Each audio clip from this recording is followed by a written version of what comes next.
Hello, hello. Welcome in, everyone. Great to have you with us from Twitch and YouTube. Hopefully, no technical difficulties at the start of the stream like yesterday, but I've changed a few things, so hopefully that doesn't come into play. We're live for a very special stream tonight, an exclusive AMA with MFL CEO and co-founder Matt. Super excited for this one. We're going to be diving into all things MFL, the new era, depending on how you pronounce that, future plans, and of course your questions. It wouldn't be an AMA without your questions from the chat. So feel free to drop the questions in chat anytime on the Twitch or YouTube, and we'll get through as many as we can. Matt, welcome in. It's been a busy couple of weeks, probably a busy day for you and the team. How you doing? How you been? Yeah, doing great. Super excited about this AMA. Thanks for having me on your stream, and yeah, it's been a big weeks. The last 2 weeks were really busy for us, and yeah, that was great. Yeah, I mean, yeah, the last couple of weeks you've had the Paris meetup 2 weeks ago today, traveling down to Paris to meet yourselves, the rest of the team, the community, and then Monday the massive announcement. And just over an hour ago, we've had the Christmas light switch of all the players being transitioning to their photo realistic design and the new car design as well, which I haven't refreshed my agency yet. So at some point, maybe during this stream, I'll share my screen and we can click F5 on my computer and we can refresh that. And obviously, you've just come off the back of a 2 hour stream with the French community, so we'll excuse and we'll allow any yawns and any slow speech from you. But welcome in. But it was easier. It was in French, so Of this course. like I can speak English, but of course it's always easier in your natural language. I did tune in for about 10 seconds and realized, well, I'm not going to get any use out of it. I was like, maybe I can try and understand something else. Yeah, What I learned was that there's like two different ways of saying we.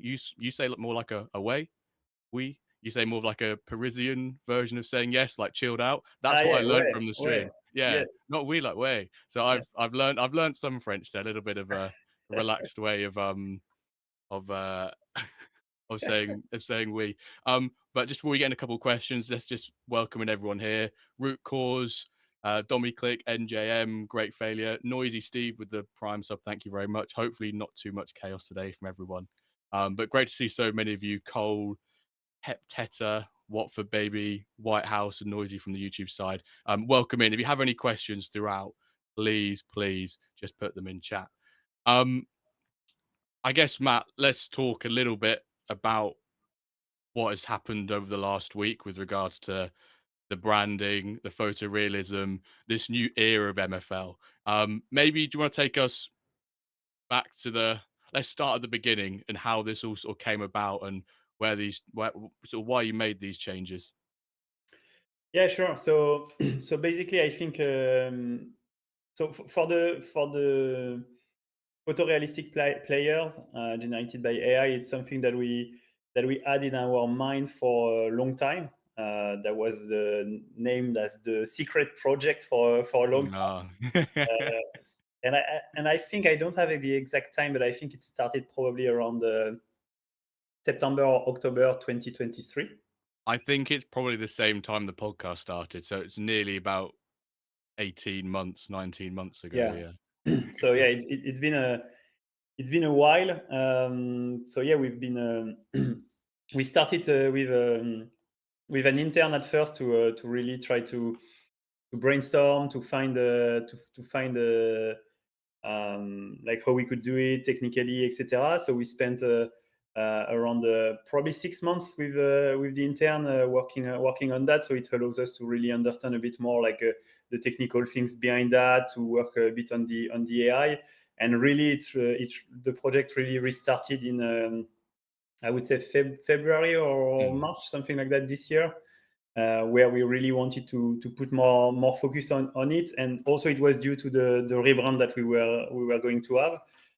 So we started basically the rebrand, to work on the rebrand in probably end of December or January 2025. Oh, wow. Yeah, that's where we started to see different agency, different freelancers for that, and finally choose an agency. a design agency based in New York. Mhm. Um, and so yeah, we when we started to do that, we saw that the branding, the direction we were going was a bit different than the direction with the cartoons, and so that's where we think that we really needed to restart this photorealistic project and rework and keep working on that to release that. And so that's really how it started. And we decided to release that everything as a package, with the main event being like the Parc des Princes event, where we were able to release it to the people that were here, and after 2 weeks or 10 days after, we were able to release it to everyone. Yeah, I think that's one of the things I said to yourself and the team when you announced it all.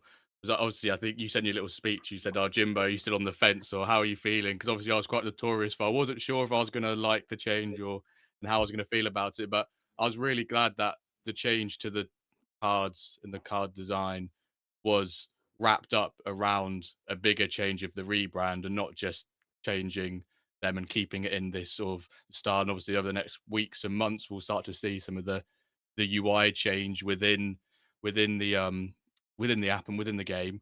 I Yeah. think it lays that foundation for, in the medium you stress some of those features, some of the AI interviews, the kit generation, building starting with a strong foundation allows you and better enables you to do those. And I think the photorealistic players look amazing. The card design looks really, really great. I think I was listening to the Ramble pod yesterday, and I think it was Hoodwink on there said that he's genuinely convinced that his players are real people because of how realistic they look. Obviously, we know they're real people in like in a metaverse, or fake people in a real metaverse, but genuinely they look so realistic, um, that they're convinced that they're real people. And this is where I sort of had a question from Ron John, where he said, question for Matt. AI has come a long way since 2021, and the realization it could be a tool for game development. What was that process like? And how excited are you about using it for future development? So I guess when you first founded MFL, AI and its generation was, it was okay, maybe for some tech stuff, but for photo generation, video was pretty poor. Sort of what's that process like, and you're excited about using it in the future? Yeah, but so I think at the very beginning, when we started working on MFL, like 2021, I think we already had, at least on my side, I already had the idea of having real player, like photorealistic player, like would be awesome.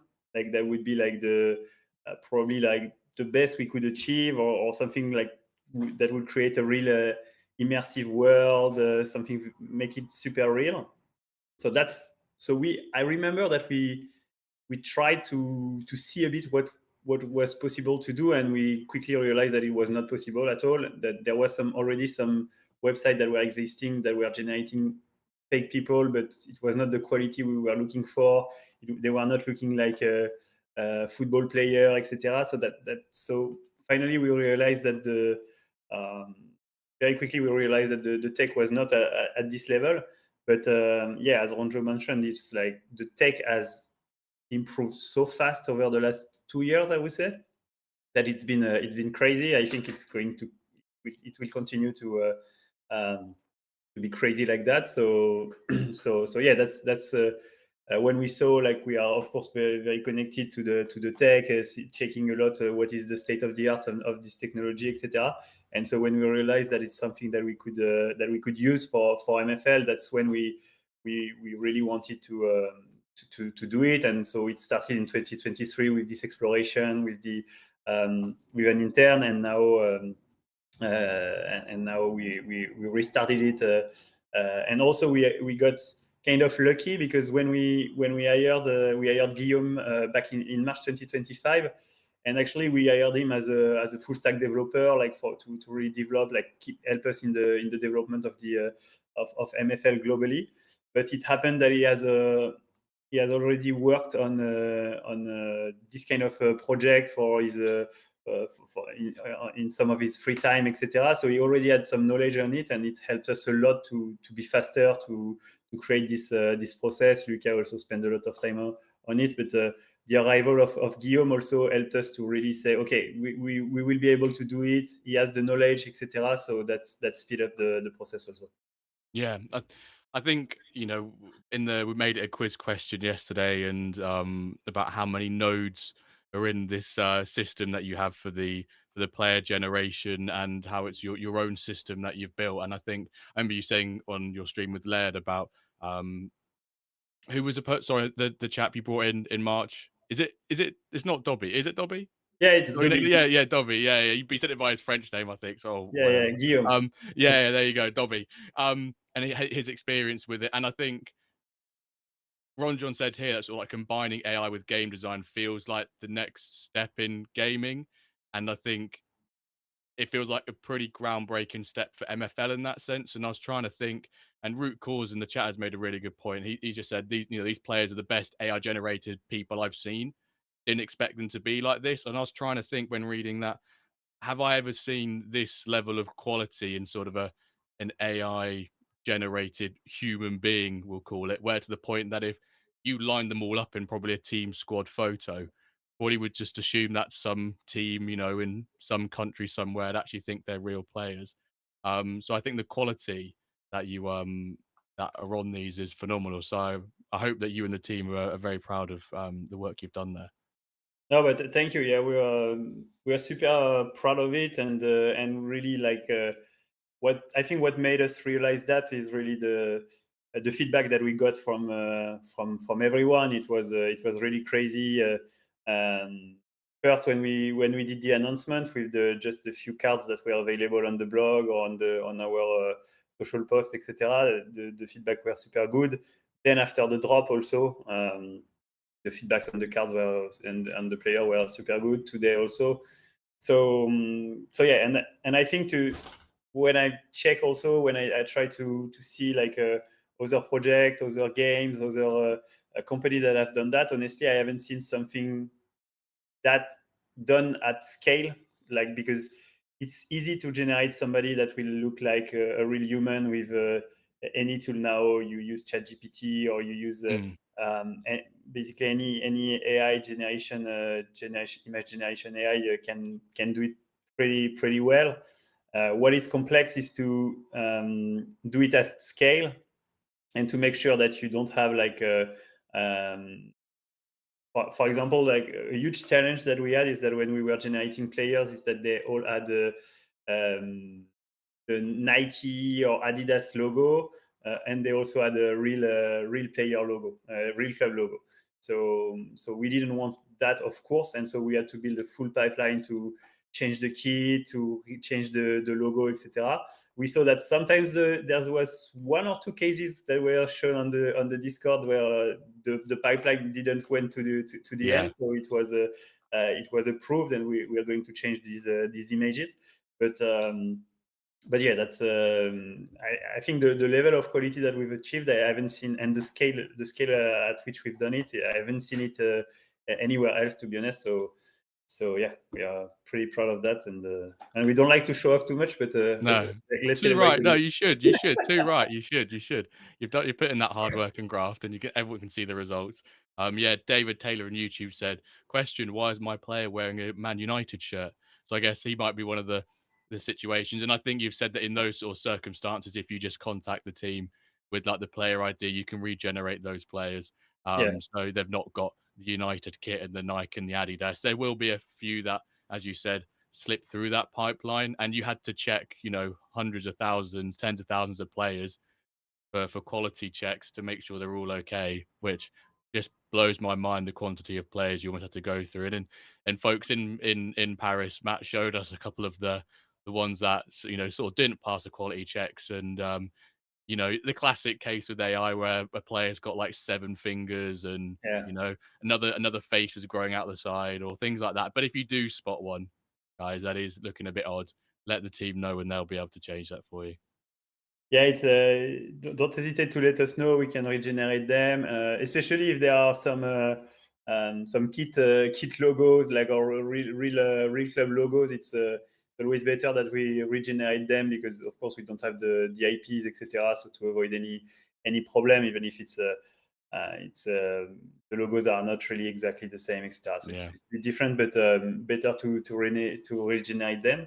And yeah, and to explain also what I was saying. So there is the pipeline that has been built that is super complex. There is like so many stuff going on, like as we said, like 400 nodes. It's like there is something to generate the pose, the position the player will have. There is something that generates the player. Then there is like some background remover. Then there is a face refiner that will refine the face to make it look more natural. Then there is like a kit detector that will detect the kit, then remove it. Then something that will replace a kit, Oh, wow. then something that will replace change the logo, refine the logo. There's a lot of stuff that happening in the in this process. To give an idea, it's around 1 minute and a half on average to generate an image. So that's not super long, but that's not super fast actually, especially when you have we had 200K images to generate. So if you multiply 200K by 1 minute and a half, I think you have like something like 2 or 3 months. Wow. So we had to of course we could add machines like and to parallelize the process, but yeah, it was also a big technical challenge. Um, Also generate some costs, because you need big graphic cards to generate Hmm. to put our models so very good graphic cards to generate these images. And in the end of the process, we also built a tool that allows us to review all the images. So basically, every images has been reviewed manually at least once to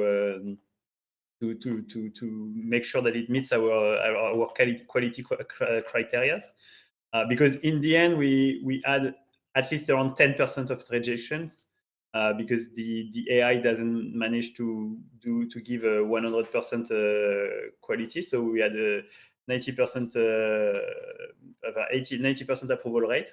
And so yeah, we had to review all the image manually. So I reviewed some, Luca reviewed some, the team reviewed some, but we didn't do all of it by ourselves, because there was Okay. probably more than I think 150 hours of reviewing. So we hired people to help us on that. Um, but I've yeah, got a quick question on that then, yeah. just before we come to some other ones from chat. Palmer's just put in here, did you use Fiverr to review some images? He needs to prove a point to me because I put in the quiz question, who did you partner with for the rebranding? And I put like paper crowns, obviously. I then put like wet rings, and then I put Fiverr as a jokey one. And I think he said something, I don't know, that you might have done. So do you mind disclosing who you went with some of the reviewing, or just he wants to prove a point, I think? Yeah, no, sure. But for the rebrand, it was we didn't use Fiverr Yeah, for the yeah, rebrand, yeah, uh, yeah. but we used Fiverr, which is a marketplace of independent Yeah, yeah, yeah. freelancers that you can hire, and so we use Fiverr to help us to hire people for the image reviews, because you cannot really find a company that is specialized in that. Oh, yeah, It's not a real something like a task that is yeah, done by a lot of companies, so it's very specific. So we needed yeah. specific people. No, fair enough. Palmer, I'm not really sure what point you're proving. I don't think I ever said you were wrong or anything like that. I'm not sure what you're referring to. A couple of questions that are relating to the AI generation piece, but Ron John's also popped in the chat, and when you said you don't want to brag or anything like that, he said show off and take a bow, Matt. The photorealistic players look great. It shows how hard you guys have worked, the dedication and talent on the team. Thank you for the effort. So there you go. Thank you, Um, thank you for that. there is quite a few questions, folks. We'll get round to them, but I'm going to try and keep them in sort of like a nice, succinct order so they're not jumping around from topic to topic. So one that Palmer has said, he's put, how in depth are the players in terms of generating, seeing players of all shapes and sizes, some that feel they don't either match their height or their physical or their pace. Obviously, I guess they're not connected at this point. And I guess he's sort of saying, is that something in the future you could consider, maybe as one of the features you said that players could age and as they progress and change in style. Or maybe they might look how their stats show on the Yeah. card. Is that something in the future maybe that you've ever considered?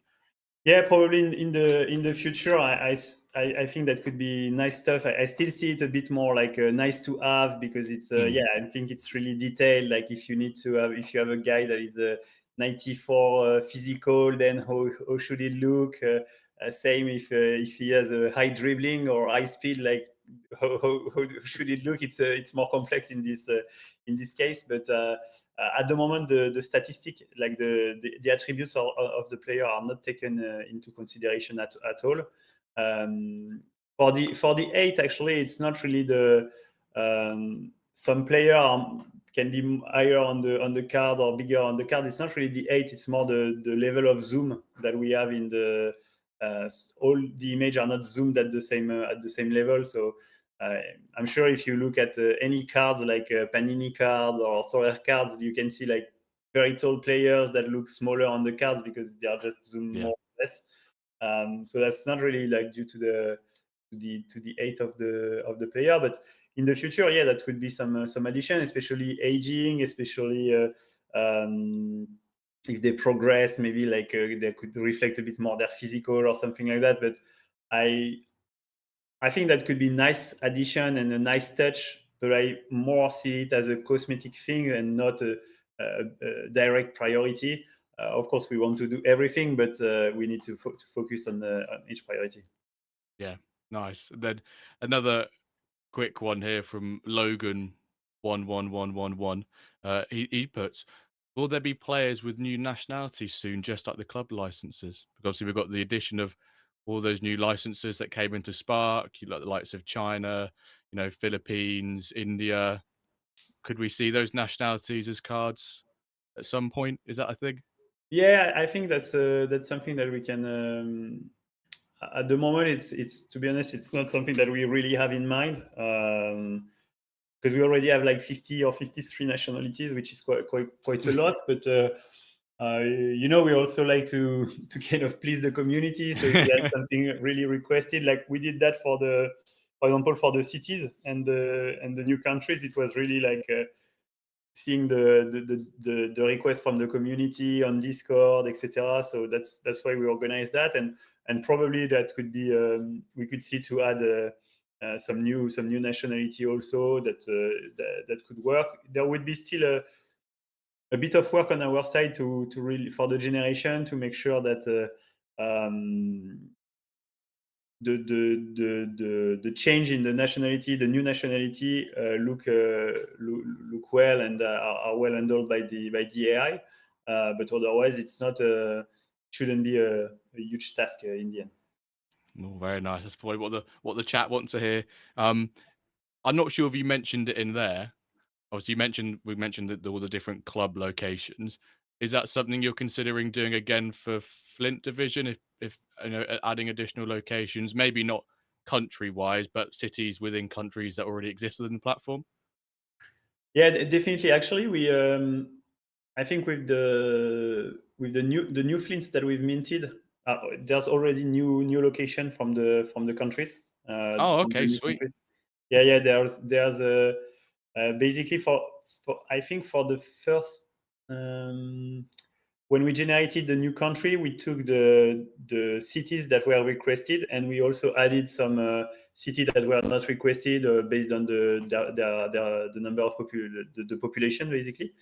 And it's still and now when we generated the Flint, we also generated all the we also generated it with all the cities of the. We took a list of the 200, I think 200 top cities of each countries, and then we ask we have an algorithm that generate them randomly based on the previous. The previous number of city already generated, so we have a cap, and then the more inhabitant there are in the city, the more likely it is to be picked.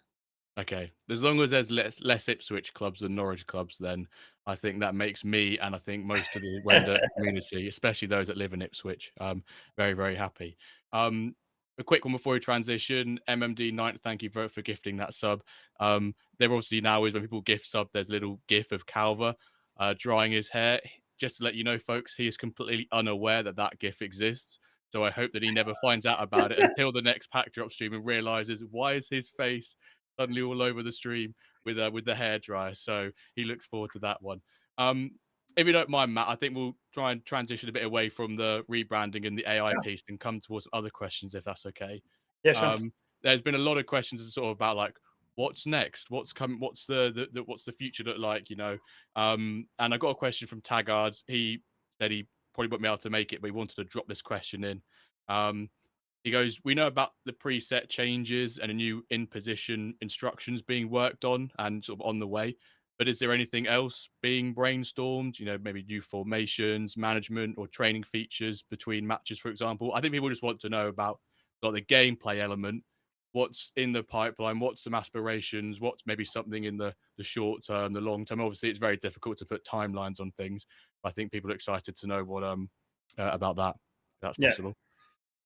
So in terms of, I don't know if you would consider that as gameplay, but there is the kit maker is something that we want to release.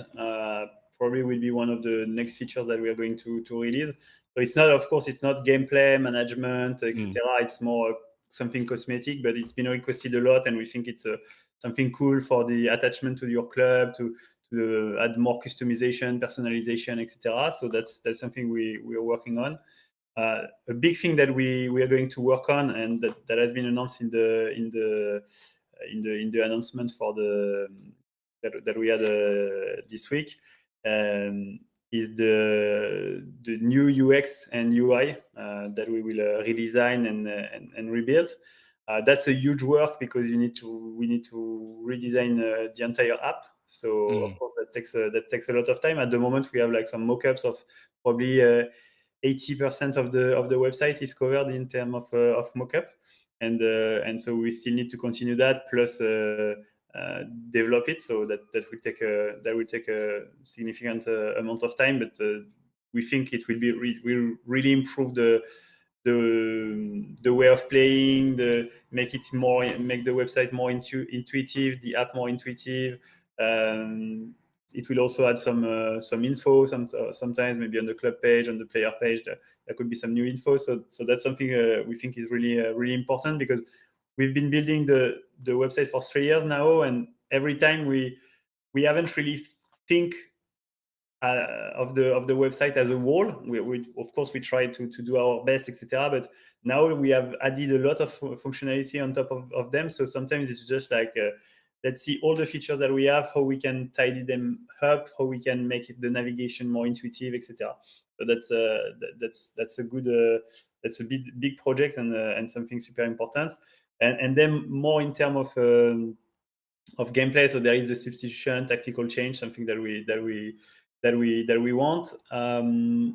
Otherwise, I think the something interesting and that we would like to introduce also probably in the short term is the addition of injuries, mm. um, which we think is can be a controversial topic for some users that want them, don't want them, etc. But on our side, we think it's a net positive for the game, because it brings more management, um, more depth to the game, like more decision to be made, etc. So we really think that's an improvement for the game. It has been requested a lot actually when we were in Paris. People like the two main things that were really important for them were substitutions and injuries. Like we heard that quite a lot. So yeah, that's basically the the main stuff. I think if I continue a bit, I have a list of stuff that we want to do, but I'm going A bit through a bit like a more. bit like Palmer and his lists Yeah, for yeah, yeah. Mac when it comes to changes. This is That's our Matt's list. that's our Christmas list, you know.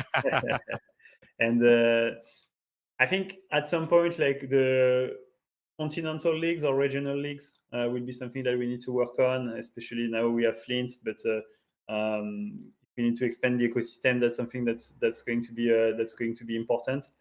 And yeah, I think that's already quite a lot. Training, also improving the training, something like that that we would like, that it's a bit less passive and more proactive, where you can probably make choice, take decisions there.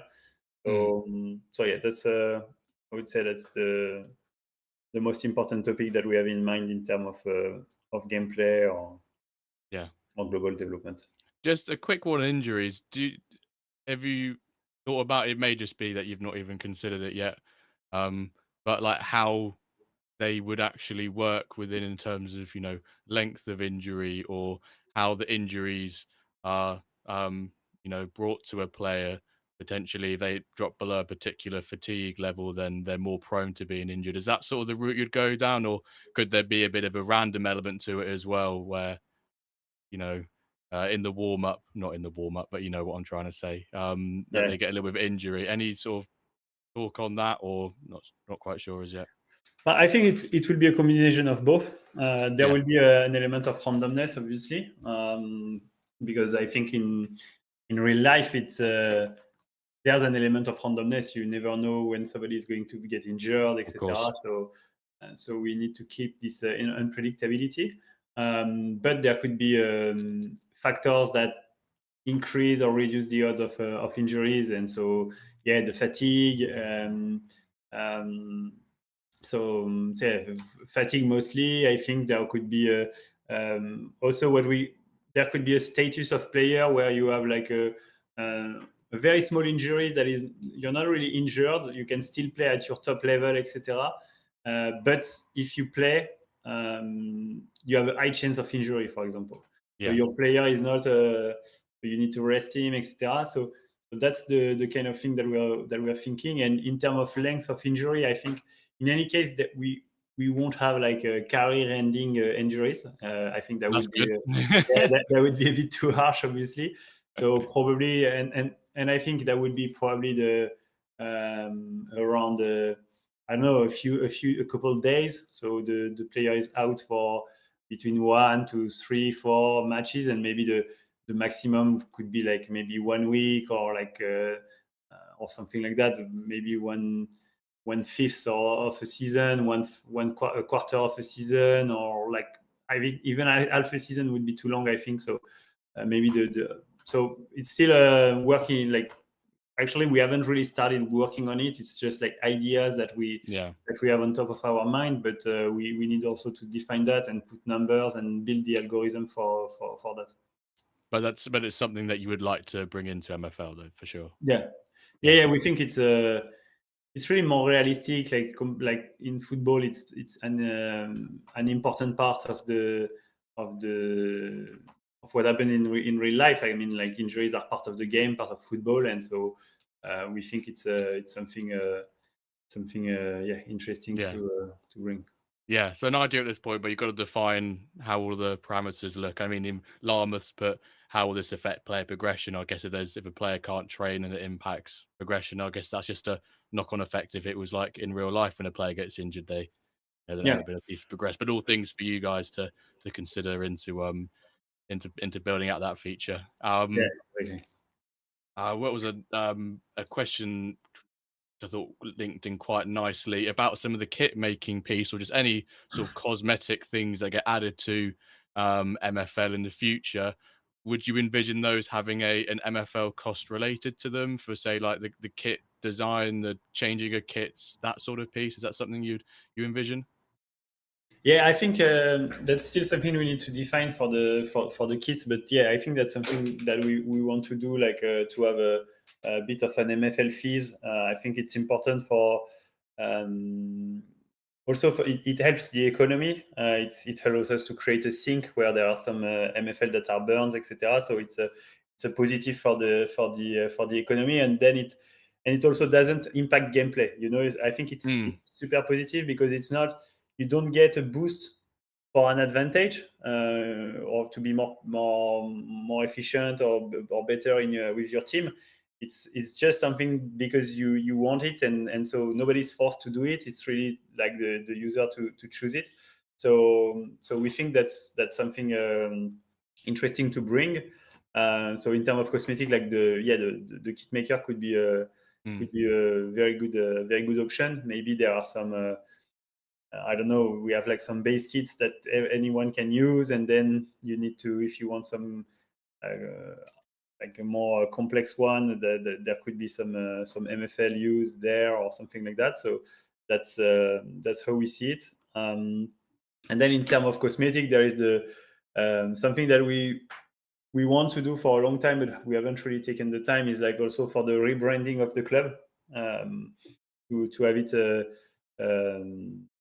That you need to pay some MFL to rebrand your club. We think it brings us also more consistency into the club. It avoids cases where a guy will change it 10 times in during the season, etc. So we think it's also it can be something good. Or for those people who, or maybe if you have a background, it's free, or maybe they just don't get the background in the first place. You can't make a club if there's a background. I still Yeah, think that needs to be a thing, and no backgrounds. We're gonna, I'll preach and I'll do the Lord's work in helping the MFL street speed logo or background clean. Sorry. yeah. Um, would kits would they stay locked to a particular club? So if I bought a club from Calver, would I inherit the kit design from that? Yeah, I think that would be tied to the club, and the next evolution of that, but it won't be for something super short, but short term.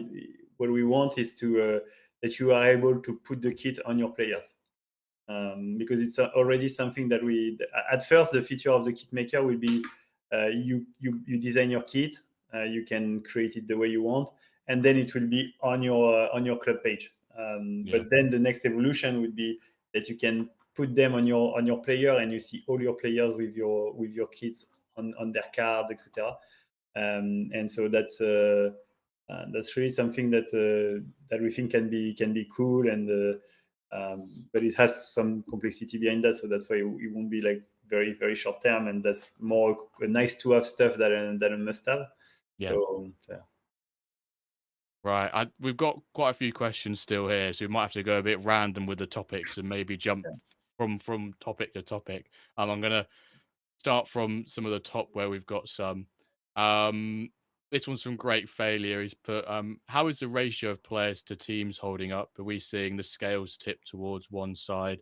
You know, people having more players than clubs and everything like that, or people redeeming rewards. I guess you guys have a ratio that you're happy with sort of the players to um to teams. Is that something you monitor? Is something that's at a good level, or You mean the number of players divided by the number of clubs? the players to teams ratio? Yeah, yeah, Yeah, yeah. Yeah, so that's a KPI kind of that we monitor. I don't have the figure in mind very recently, but on our side, we think it's we need to be at like around probably more than 25, something like that. That's we think that's a good ratio, because first, and when we monitor it, we only take active active player and active club. So usually mm, we take anyone that logs in the last 2 months, we consider him as active, and we look what they have in their wallet, and that's how we do the calculation. yeah, Um, and yeah, that's basically, like, I think we can be above 25 pretty largely, because the number of it's like in any market, it's never perfect. Like, even you will always have like players that are inactive, etc. So that's normal to be a bit higher than for example, the max number of a team. So I think um, 25, 27, like 30 starts to be a bit high. Actually, in the past, I think we had a ratio that was much higher, and we had a ratio of 34. I think I remember at some point, which was a bit high. Um, and uh, and we also had at some point a ratio that was below 21, I think, or 21 something. So here it's a bit low, and we saw it in the on the market. It was really tense. It was hard to do the transfer window to create the team, etc. So yeah, I think something between 25 and 30 is basically the yeah. target. Nice, nice. This one's from Root Gorgeous. I think it's probably more for Yaks. I think it's on his list, so you can just basically confirm or deny really it's on his list. Or really, I should be asking Palmer if it's on the list because he knows. Will there be an ability to in the future to copy tactics between the clubs you own? If you run the same formation tactics, change them one by one, have a sort of copy and paste the tactics. Yeah, I don't think that would be too hard to do. So Anything is possible. As anything is yeah. possible. So yeah, I think that that can be something that we had to his list. The issue is that his list is super long. But yeah, I think that's definitely something that we could do. And maybe tonight we will wake up, and Yeah. tomorrow morning we'll wake up and it will be done. I don't know. No, I don't think so, because he's super busy. But that could be something that at some point he just he tackles from his list. So yeah, I think that's Yeah. Yeah. Awesome. Well, maybe, yeah, like I said, tomorrow morning it will be there and it'll be in the you won't realize it until you read the dev updates on the Friday that you're like, oh yeah, 'cause you didn't, or we will have him jumping in the stream and see yeah. check your tactics. It was so good in Paris when on that Saturday morning where he just passed me his phone and went, "Oh, Jimbo, I've pushed an update today," and he just showed me a match and went, "Can you find out what it is?" And I was like, he was so laid back about it, and he was so happy with himself. I loved it, just in his element of Yeah, he'd done all these updates for years, and also go, you guys get to see them before they're being done, and we always get to react to them, but seeing him basically give me a one-to-one dev update, be like, "Here's the update. Here you go." I think that was brilliant. So, yeah. yeah, props to Yaks. We love Yaks. Any Yaks bomb emojis in the chat? I think we've got them in this channel, so we can pop them in there. Um, the Cossack asks, one of the things that was teasing the announcement was the site-wide redesign, which obviously we spoke about earlier. I know you've said that about 80% of it is still in that sort of design phase and the mock-ups, and it will take obviously time, weeks and months to sort of integrate that piece by piece into MFL. But are you able to, sort of tell us which parts might come first in terms of that, or is something you may not even know yourself, or you can't tell? Anything you can tease about that? But it's hard to know, because at the moment we don't know if we want to release like a small part of it, or if we go with a full, or if we dev everything and then we release everything in a row at the same time. So hard to really say. I think in any case there will be probably a good structure, or like, even if it's not like 100% of the website, I think we need to have a good structure on the main pages that are released all together. I'm thinking about the marketplace, the scouting page, player page, club page, probably home page and competition page. And I think here we have covered like probably 70% of the website. Maybe I'm probably forgetting some very important page. Yeah, my HQ also. But yeah, because I think we want to keep also like something that is like match each other. If you have like Mhm. one part of the design that is super nice, and then you arrive on another page that is totally different, in terms of experience, that can be not super good. And also that was really the idea behind this rebrand, behind using the photorealistic player, is to really elevate the MFL brand. Yeah. I think that's something that we are super happy with the product. We have the best community. We have a super Yes, good we do. yeah. So like we have like everything was great. But I think when you arrive on the website, the first impression that the website and the brand was giving was not this level of quality that we have behind the scenes, which the Mm. product, the community, the gameplay, etc., which I think are great. So that's really the aim of this update, to elevate MFL and to position us as to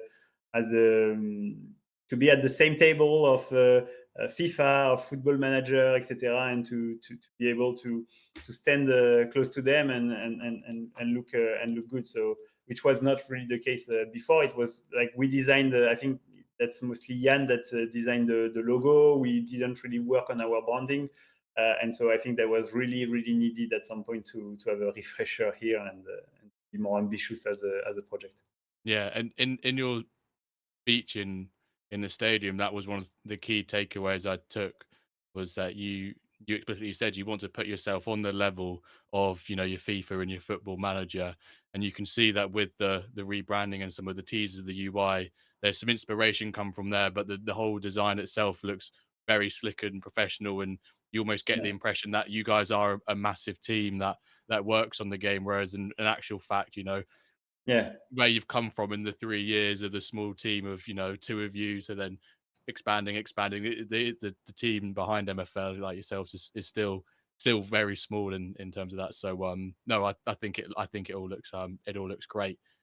I've got a question here, which I think I know the answer to. You know the answer. I think most of us do, but it's a funny one.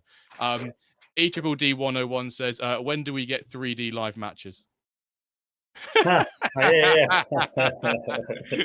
I feel like I had to ask it. I've got to ask as many questions as I can. Um, No, 3D is for a long time. It's a complex topic, but like I think before we were kind of laughing, and that was not a priority at all. But I was talking with Luca a few days ago, and I was saying like, okay, now like what is the kind of the next moonshot, or like the next really with a really impact project, like the thing that can, because I think this rebranding and this change of like of visuals of the players, etc. I consider really it as a new era, and that's why we phrase it like that. mm, I think it's a game changer for the future, for user acquisition, for the first impression that people get with the brand, for what it gives us in terms of immersion. So I think it's really a game changer. But now, like, what else? What would it be? And on my side, like, I think really the answer is 3D. So that's not something that will arrive. I'm not like we won't start working on that, but that's getting closer into our mind than it was before. Before it was really, oh yeah, it's 3D, we'll see later. Now it's like still we're going to see it a bit later, but yeah. uh, that I think that would be one of the biggest game changer that we could deliver. Oh, that'd be a massive game changer. It's interesting to hear that it's, was once a thing which you just went, "Oh, no way." But actually, maybe like there's 1% of you that goes, "Do you know what? It would Yeah, maybe." It's yeah, not 0%, it's 1%. The chances are slim, but it's not 0%. yeah. Add a couple questions here, um, from users that have said around players positioning, and is there um anything in the works or possibility, a yes, no, about still being able to change a player's position through training or anything similar?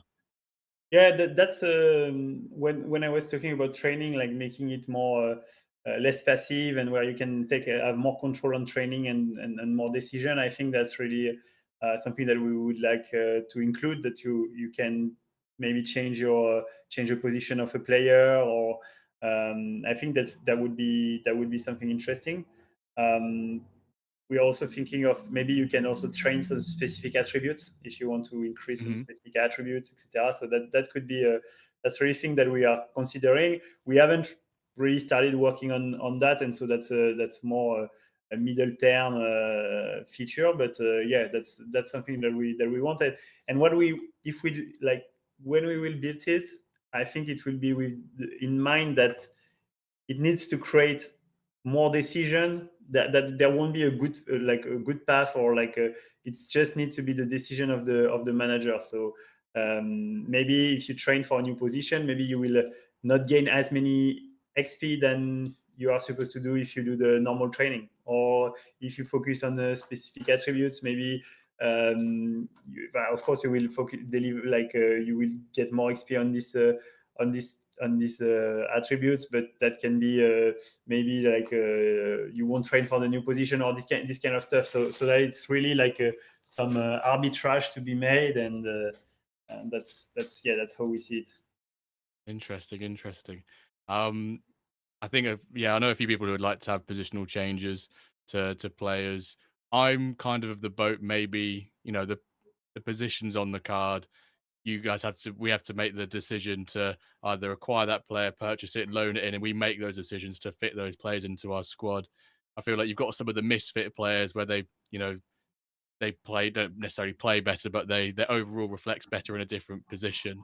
And I think having that adds an extra dynamic. But if my centre back who's got 80 shooting, I now can trade him to striker, I'm not sure. Well, something has to give, in my opinion. Something has to give, like Yeah, sacrifice but something. Here, I think it will be, in any case, it will be like if you're a defender, it will be harder to train as a Yeah, striker. yeah. It's an extreme So example from me there. Yeah. so maybe that will be like not a smart choice to do that. And but what we think could be cool is like if you are like somehow familiar or like familiar to the position, you know, like it can become a secondary position where you just have like maybe that cannot become your primary position, but more like you know, a secondary position that is still super good. You don't have you almost have no malus for that. So that could be some possibility. Mm. I've seen a question here, and this always gets brought up, I think, especially now with players retiring in MFL. And I guess you probably get this question quite a bit, but I think it's still worth asking the question about potential utility to retired players once they've, they've ended their playing career, however long it is. Maybe they retired at 42. We can't see that yet for a few more seasons. Is there? I know you said it before about maybe anything about the coaching or anything like that. Is there any more details you can give on potential utility for retired players? Is that still something that you as a team are considering? It's really a long-term consideration because we think it's first it's important for the ecosystem that at some point the player don't have any utility. I mean, because we need to keep like to build a sustainable model at some point. Like the you need to have like the player do not have any utility anymore. So that's something important. Um, and then we think it's also a lot of work for something that is more nice to have or like some a small addition to the project, and that's why we think it's we have like a lot of other priorities. So I think that's going to be like more a longer term. It's a bit similar maybe to, you know, like infrastructures or stadium. We think it's super nice. It's something super good. It gives attachment to your club. It allows you to create some other stuff, but I think it can also distract people from the real gameplay. So it's always there's a lot of consideration when doing that. So uh, for the moment, these are more longer term consideration. Yeah. More those nice to haves rather than priorities sort of thing. Rodrigo Pedro 01, I think it's a great name. Um, are you considering adding coaches for the development center? Maybe hire a coach with NFL costs would be interesting. The coach would boost the training for like 10 to 20%. I guess maybe a question to piggyback off that question. Are you guys happy with how development center has been for for the last 7 seasons? Is there any consideration in those seasons where you've gone, oh, maybe we should change it up a little bit because it feels like maybe it's a 1 season or a 4 season, and 2 and 3 don't really get used at all? Any consideration about changing that up a little bit? Mm, well, to be honest, it's been a while since I checked the figures. I remember that, yeah, 1 season and 4 season were the most used. So I would need a bit more data. I think um, globally we are pretty happy. We think it could be maybe improved, maybe yeah, adjusted, adapted, etc. But globally we are happy with the function of the primary function of the development center is has two stuff. Like the main one is for users that don't have the possibility to send their player to a club or something like that, to give them a possibility for it to train. So it's not like the best training if you just take one season, but it gives you the possibility for him to train and to get a bit of XP and progress. And then the second really function, the other functionality of that is to act as a staking mechanism where you kind of lock your player, and so you Hmm. cannot use it. So it kind of reduces a bit the supply, and in exchange of that, you cannot sell them, etc. And in exchange of that, you get a high value of training, so of XP.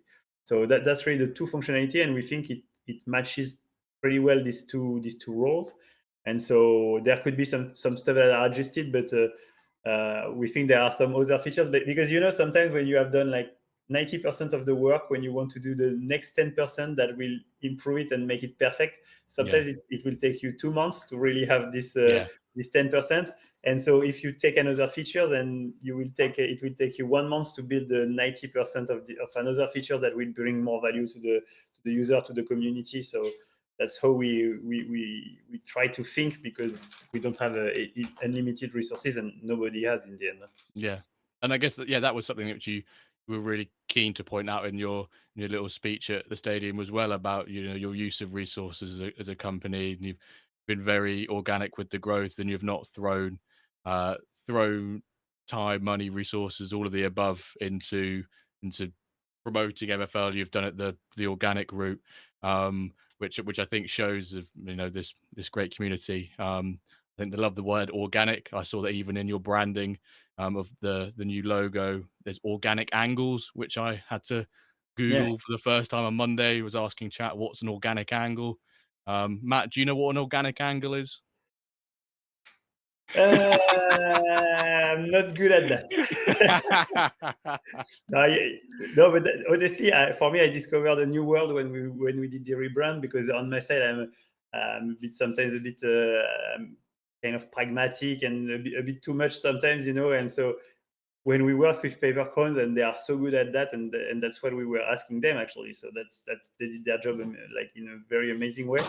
But when they do the presentation, they use they use words that are like super, like, so we did some organic angle to elevate the MFL brand, etc. And so, and that's amazing. Like, they always convince me. I want to tell them, you should do the marketing for us.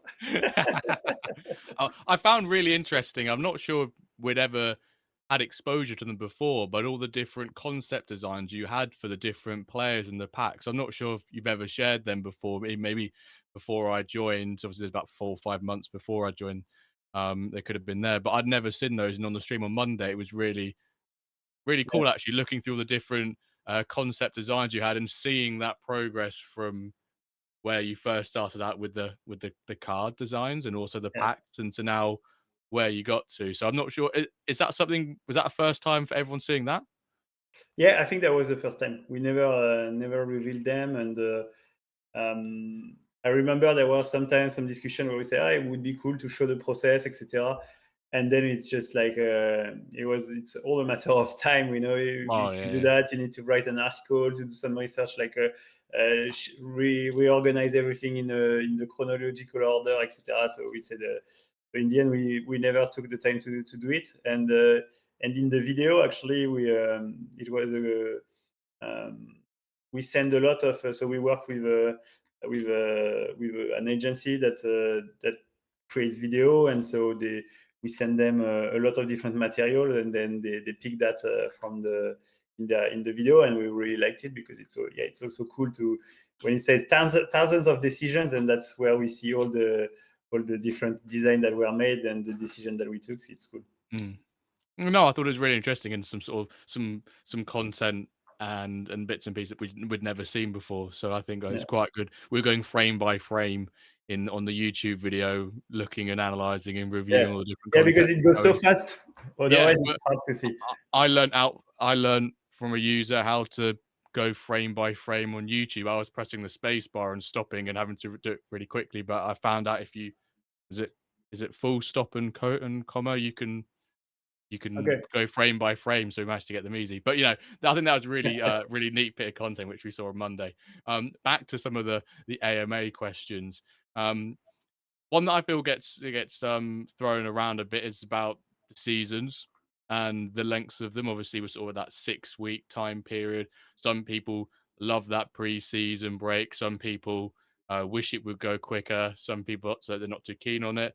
Is that sort of the season size? You're pretty content with that at the moment? Yeah, I think the season size is, we're pretty happy with that. If we were to go to a direction, it will be more like toward, like, shortening it a bit. Mhm. Um, but at the moment, we don't like. First, I like the fact that it's always like a it starts on a Monday, basically rollover start on a Monday and it finishes on a Sunday with the last playoff match. So I like it's like full weeks, like there's week 1, week 2, weeks up to 6.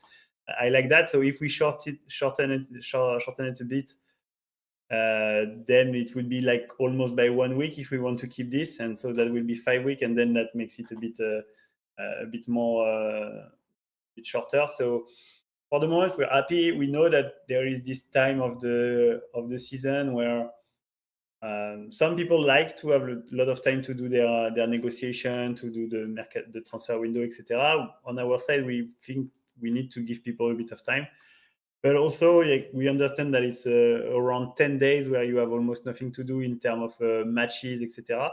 So if you already have your team and your squad built, then it can be a bit long. So that's some stuff that we have in mind, but for the moment, we haven't put like the energy, the effort to really Mm. find a solution. So we explored some stuff, we brainstormed a bit, but for the moment we don't have.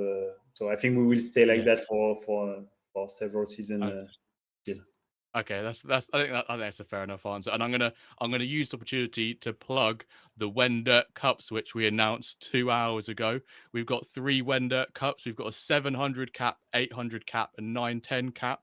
Which, if you go onto our Discord, which the Nightbot in Twitch should be posting automatically, or exclamation mark Discord, go in there, get signed up. I think the 7 800 cap have 256 clubs in each tournament. Because last time I did half of that and that filled within like half a day. So I thought, well, better, take extreme measures and double that. And then also the 910 has 128. So I think in total, if we fill all of those, which I'm pretty confident we will, we'll have about 640 clubs getting involved. Which, big thanks to if Luca's still there on the other side of the camera, if he's still there, big Yeah, thank you to he's still Luca there. for setting up those for me. Me badgering him, say, can we get them? Can we get them?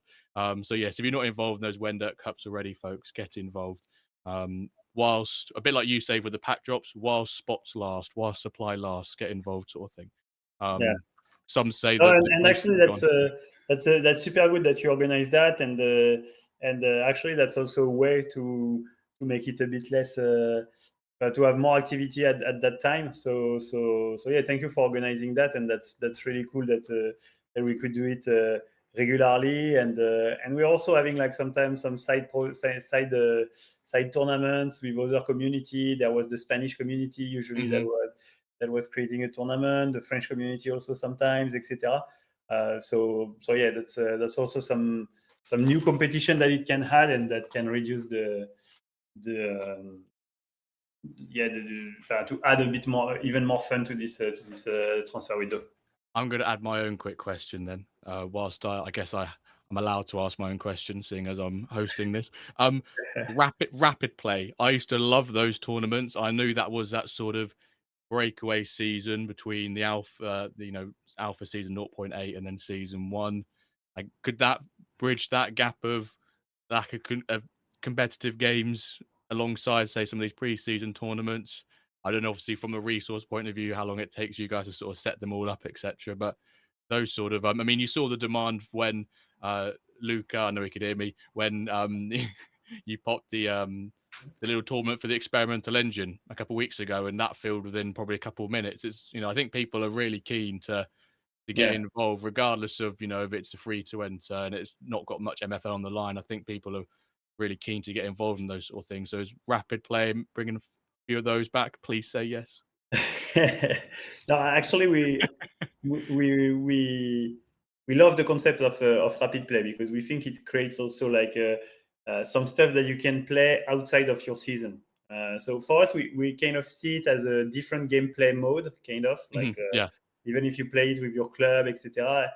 Still a different mode because yeah, there's no you don't progress. There's no injury like fatigue, etc. So it's a bit a different mode, but we like it because it creates more like kind of, I compare it to the sit and go, in the in poker for the ones that Yeah. are familiar to that. So it's more like a short tournament. You enter it, and then in 2 or 3 hours the sit and go is done. So sit and goes don't last 2 or 3 hours usually, but or it's a long sit and go. But anyways, it's so I see it more like with this dynamic where you can pay, like you can have free to play, but you can also put some MFL on the line, so like 100, 200, 600 MFL, like so with the concept, we really like it. I think we like when we launched them, we were a bit disappointed with the participation. Um, I remember that I think there was not a lot of participation, but I think it was also something new. It was the first time that you need also to be all connected at the same time, etc. Also, there is this the issue that we've seen is that everybody wants to be close to the cap. So if you are close to the cap, you enter. If you are a bit below, you don't enter because you Yeah, don't people want to lose your don't. MFL. Yeah, So yeah, yeah. that creates something a bit more complex. So so yeah, I think at some point we would need to retry them to investigate a bit more. The issue also is that operationally speaking, it takes most of the time it needs Ian, myself, and Luca available for 3 or 4 hours. Yeah, that's what I thought you were gonna say, yeah. Sorry, I had a call. Jan, no. No, that's my wife. I'm just gonna text her just to tell her. Just a little selfie, just on the WenDirkCast. You know those stickers we've got all around the house? Yeah, it's those guys. Yeah, well. No, that's fine. Sorry for that. Um, no, no, awesome. Yeah, I think I kind of expected that last part about the resource required to sort of set them up. But I guess you said talk about a lack of, participation. And I guess obviously it's easy to sit here and say it now, but that was October, November time, and I guess look at the size of the user base we have now. I think Yeah. on that basis, if you were able to run them with less um strain on resource, I think they'd be received really well. So um maybe not a 0%, maybe we're talking like a 5%, maybe I'm putting a number towards it. Right, let's carry on. Club delegation, always on the mind of people. There are some Yeah. people like Trust the Process who have more clubs than, well, probably some people have clubs in their whole MFL lifetime, or more clubs than in the top 3 divisions in England, maybe even 4. Um, any update on that? Any closer to having someone else manage your club? Yeah, but it's an interesting feature that we want to have for sure. We like it. We like the social part that you can play with your friends, that you can invite people, etc. We still, for us, it's a bit hard to evaluate how niche it is. Because of course I understand for trust the process or people that have a lot of clubs, it would be a feature that is really important for them.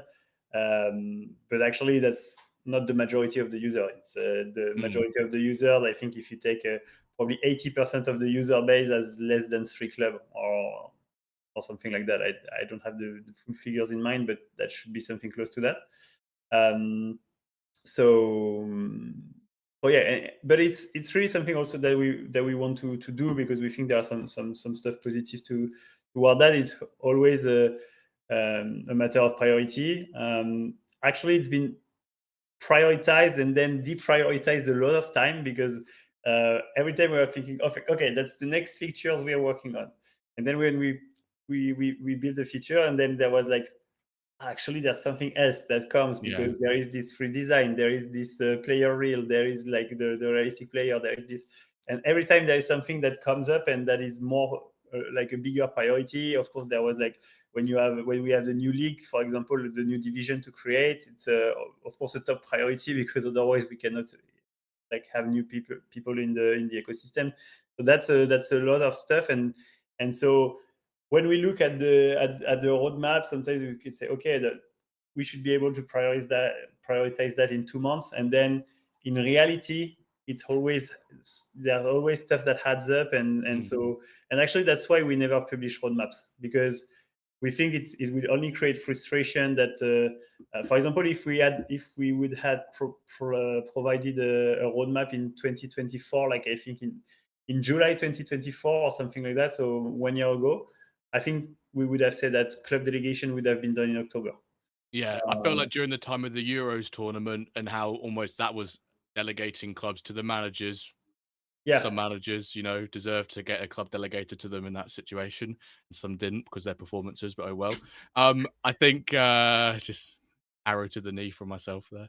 I think, yeah, I'm probably one of those people going, "Oh, actually, we've seen it, happen, and maybe could we expect in a couple of months' time?" So, yeah, I agree with you in that sense that probably about this time last but year. that's something that we want to do. We need to think and to see, but I don't want to commit on something, but I think we can hope like before the end of 2025 that we manage to have it. So now that I've said that, I will Yep, yep. to All the structure. when. Yep, Yax is got Yeah. you just your phone's blowing up. Why have you said that? Why have you said that? Um, we've got a nice little when question here. We love the when questions. From Kev, good old Kev Hurd, friend of the pod. When youth academies, but this one sometimes comes up a bit. That's an interesting one because it's a feature that we really like and that isn't talked a lot. But I think for us, um, I think it's still middle term because it will take time. But we had a lot of thought about it with especially with the new continental league and regional leagues. We think it could be a nice addition, and we see it as a um, we think academies. So how we see academies for us, it would be academies that will generate players for the club owners, basically. So it will be tied to the club and could generate players. Um, that wouldn't generate player for free. Just to be clear, Yeah, you will need to still to make sure they enter the player market and be able to play, etc. You will need to spend some cash. So it will be a mechanic like that. So it can replace a bit our pack drop, which are not also ideal sometimes, the pack drop, etc. Um, that's basically how we see it. We've worked a lot on the mechanism of it, etc. The thing is that it's a big change. It's always a bit scary. Like it has an impact on the economy, on the club value, on the player, etc. So that's still something that is under consideration, but probably that would be tied to the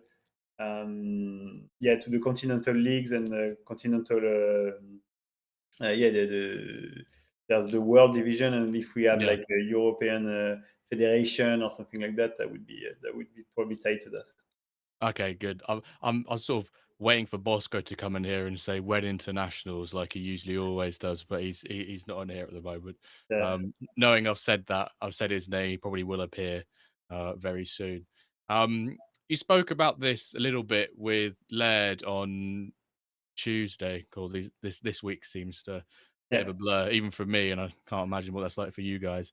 Um, a bit about sort of floaty and pack reselling, and obviously in the works we've now got the ability to offer for players directly within MFL, and we know that in the future we'll be able to do the same for clubs but also something you're looking to do as well as sort of that pack side to it too. Um, when when obviously we see quite a especially over the last couple of months and seasons, um, the popularity of reselling, so especially the pack drops on Floaty. I know it's something you spoke about on Tuesday with Led. And this question here from Domiclick saying, when pack selling becomes available on the platform, would would you stop it on Floaty? I guess I think that's what you said. And someone came into the stream yesterday. Do you have the power to sort of tell to Floaty, no, we don't want to allow them anymore on there? Um, so to answer the first part of the question, like Yeah, it was a long question. I yeah, apologize. no, but it's something that we want to do. I think it's in one of our, not maybe top priority, but in our high priority. I think it has like a lot of positive stuff. First, we see there is um, a lot of demand for buying packs already on Floaty. Mm, So we think bringing that on site will, of course, there will be more people. Like there's a lot of people that don't know about Floaty, they don't want to go there, etc. So I think once we do that, there will be a very nice interest for buying packs. Um, it allows us to keep all our users on the platform, which we want. We don't have any interest for them to leave and to go on Floaty. We prefer like they do all their purchase, their transaction on our website. So yeah, that's something that we want to do. There's also some stuff like with Floaty at the moment. We don't receive our royalties on offers, so that's also something Mm, that is not yeah. great for us. So it's a revenue that is not generated for us. So that's a lost opportunity kind of. So that's not something we are super pleased about, but we never managed to solve it technically with them or with Dapper, etc. It's been complex, but and so yeah, the idea is to really bring everything on the website, and then we will see probably we'll see how it is done with Floaty. I think we cannot really tell them like like we don't want to be listed on Shop, shop. Yeah. yeah, because actually that's also the beauty of NFTs. There are some third party marketplace where you can sell them, etc. So that's pretty cool. Um, but we can ask them politely, and if we want to, if we decided to, and I think we have good relationship with them. So I don't think they would if we really want it. So that could be a possibility. Yeah. So we'll figure this out. I think one thing that is important if we start to have packs on the marketplace, the idea would be to have different packs different marketplace fees for packs. So for example, because we don't want to encourage the flipping behavior, like I purchase a pack and then I resell it for more, just like because I'm here and that I can do it. So that's not a behavior that we want to encourage. So we want real users to buy the packs, people that need them to play, etc. And so for that, we think that it could be interesting to have like different marketplace fees for the pack drops. So all the pack drops get marketplace fees maybe of 20% or 25, or I don't know how much. So you can still sell it, but you're probably not going to make any profit. So that will Mm. probably prevent a bit more the Yeah, discourage you from those sort of yeah. actions. I think we called it yesterday on the stream when I spoke with Laird about it, the MFL tariffs, into Yeah. certain products. Yeah, I think that's a nice way of putting it. And probably a lot of the community, especially ones in America, will be able to relate to that and understand that better if we call them tariffs. Yeah, exactly. The tourist. That's a good idea to call it. Yeah. And at the opposite, we would not increase the marketplace fees for the normal packs, the reward packs, because we think it's also a super good way for people to kind of cash out from their rewards. It creates a shorter loop to convert MFL to cash basically. And so we think it's something interesting, and that would create also a lot of packs that would be on the marketplace. And so as a new user, if you want just to create your squad without Yeah. using the marketplace, you could just use it with the packs. So that's Yeah. also something interesting. Yeah, I mean, I remember when I first joined MFL, I think it was maybe like a day or two after one of the pack drops, one of the first pack drops, I was able to grab a pack at like, you know, 11:30, midnight when I first joined. And I was like, this is great. I can go onto there, still supply on there. Obviously nowadays, Yeah, 60 seconds at the very maximum because of the demand, etc. But I yeah, think, yeah, I completely agree with you. If people want to do that, there's that choice, and they can do that all contained within MFL itself, which is yeah, what we want to achieve there. yeah, definitely. Um, a question from Josh. Will we ever, or Josh extra large, sorry, just to specify which Josh this is, Josh XLs. Will we ever be able to spend MFL to upload a photo of ourselves to go on a card at some point? He says the reason why is because the current players are all far too good looking and too trim. We try to make some of them not super good looking, but the AI tries to. Uh, no, but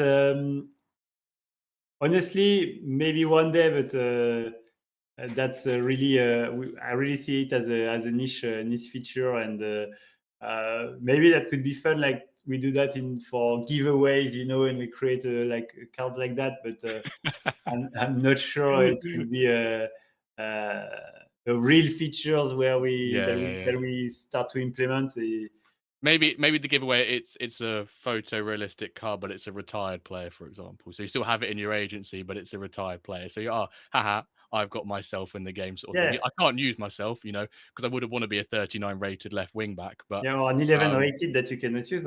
yeah, exactly, exactly. But I guess sort of following from that, obviously some of the Discord profile pictures, like yourself, you've got the old design. Are you going to upgrade yourself and the team to the newer ones, or will you keep that sort of cartoon style as a little memoir? For the profile pic. Yeah, just a little thought. Yeah, I think for the moment, I think we will leave it like that. Uh, yeah, or I could put my face, for example. Maybe not the entire team want to put their face there. So Oh, true, because it is very realistic. It will be you basically. You yeah, post a photo on there. No, I think that's I love that. I think a little retired player, little giveaway one. I think that could be quite fun. Um, right. Let's continue coming through some of these questions. And Matt as well. I know we've been running for an hour and 20 now, and you've done back to back AMA. So we'll do a few more. yeah, Um, that's fine. I I think can save it. one quickly, this is by Charlie Dunbar on YouTube, and I think it's still worth saying. Obviously, some of the traits and things have changed within the players. For those who don't know the reason why that is, and sort of that decision that you made there, do you mind like saying that for those viewers? Uh, th- Why the for some of the players, obviously their traits, whether it's their hair, the tattoos, the ethnicity, obviously sort of, you made yeah, that conscious decision to make that change there, right? yeah. So basically, it was for several reasons. First, technically, like when we will be generating new players that don't exist, um, we will have like a process from scratch that is not based on the initial photo because it doesn't exist on the initial cartoon because it doesn't exist. So so if we were like to really want to have this thing, we would need to create two process, which is a lot of work for one. So it's even more work for two. So there was this technical limitation and resource limitation. That's the first thing. The second thing also is that the cartoon players at the moment they were totally random, so they didn't match at all the nationality or like the traits didn't look. And the ethnicity didn't match, and so that's not something that we wanted with the realistic player because we think it would kind of break the immersion as we have like a realistic players. Whoa, are we going to push F5? I was gonna say, when you're talking about all this, I'll let you continue, then we'll press F5 on my agency and see what some of these players change into. No, but so yeah, that to respect the ethnicity based on the nationality, we didn't want to. We think it would break a bit the immersion and be less realistic, etc. So that's why we took the decision to go like that. And so yeah, the player will be very different. It's very likely that they are really different and they don't match the initial image. But it's not really a bug. It's not a bug. It's something that by design we've made it like that Mhm. for the reason that I just explained. Yeah, perfect. Thank you. I know some people weren't aware of the reasons behind that, so I think just repeating that for those who Yeah. who were unaware, I think is really valuable. So thank you for that, Matt. Right, so we've got my agency here. Loaded up 5 minutes before five, obviously local time. I'm more concerned about Dominic Droz over here, the my luscious Polish man with his pink dreads and his white headband. Let's give this a refresh and see what some of these guys turn out Did like. you take a screenshot? I've taken a screenshot and I've got it obviously on record on from this as well. So, Yeah. oh my, the pink hair's gone. The pink hair is gone. The pink No. hair is gone, but my South Korean cam is getting ginger hair. I do like that. Cool. This Yeah. is. I can't wait for that player to turn legendary as well. Yeah. Um. Oh wow! Look at some. Wow! Wow! Wow! No, but I love Look at it. the big beards on some of these guys. Look at the Yeah. beard on that. To see this is like yeah, it's for me really the visuals, the impression that it provides. I think for when you're new to the game or when you arrive on the website, or even for me, like I remember when I sometimes I'm showing like to people that are outside of MFL or outside of gaming, like when I'm showing the website, when I was showing the cartoon, it was like, yeah, it's fine. It's but here I think I'm also like even more proud to show that because Mm. it brings a like yeah more immersion, etc. So I think yeah it changes a lot. I think. I completely love them. This bottom right, the centre mid, Maros Slobodova, which I think is just a phenomenal surname, by the way. He looks exactly how I thought he would look like in photorealism. The name Slobodova. Um, oh, that's a brand new hairstyle. He was short haired, Erwin Van Hinkel. I love that you and now also on the match when you play friendlies, you see the of course the photorealistic guy. Yes, yes, when they score goals and things like Yeah. that. I'm gonna have to sort of start learning all of my players again by, this one's got the strong muscles or so, or you know, this guy's tattoo. Oh, not save his image. Want to open a new tab. He's got an underlayer. Yeah, yeah, there are some that have Is it an another underlayer? Look layer. at that. The big neck tattoo as well. Yeah. That is and but the one I was really more concerned about, not concerned, it's not the right word to say. Uh anticipation is Dirk Klassen. Oh, don't share this tab instead. Here we go. Is Dirk over here. I'm not sure what Dirk looks like. And I know it's been posted in the chat, in Discord. I think Luca's now in the chat saying when. Let's give Dirk Klassen a refresh and see what the man looks like. The man who was in World Cup on flow packs for so long. And now he is, going to be changing a new era for Dirk. Let's have a look.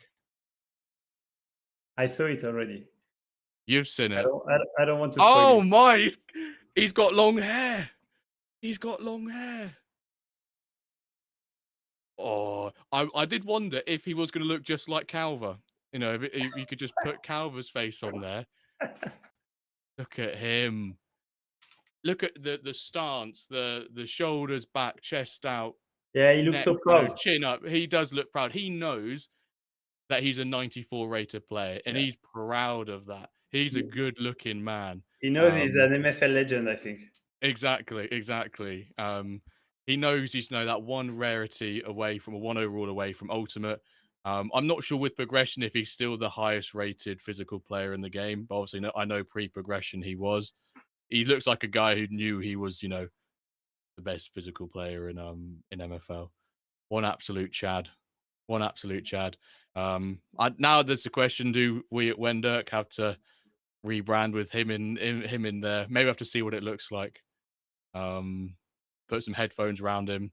Maybe we'll get maybe we'll have to get some AI and bring him into the pod one time and give him a few things to say and have a conversation with him maybe Yeah. about his time and his career in Dio's agency. That would be awesome, and that's really what we think can bring with this new AI player is that we can now do like a lot more. We can do like interviews. We can make them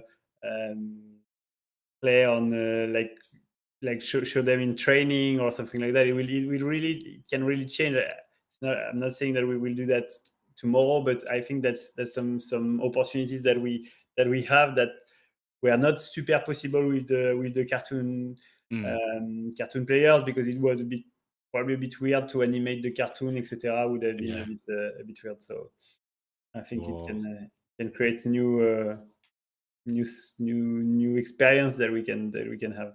Yeah, now you've set those foundations, those possibilities are sort of endless. It just depends on, you know, what time frame and the amount of resource, but the possibilities are they're all there. And it looks like chat completely loves the new Dirk, a good looking man. That's a good looking Dirk, supermodel. Zuta says if that happens, I think he's referring to a WenDirk rebrand. He demands 3 new stickers.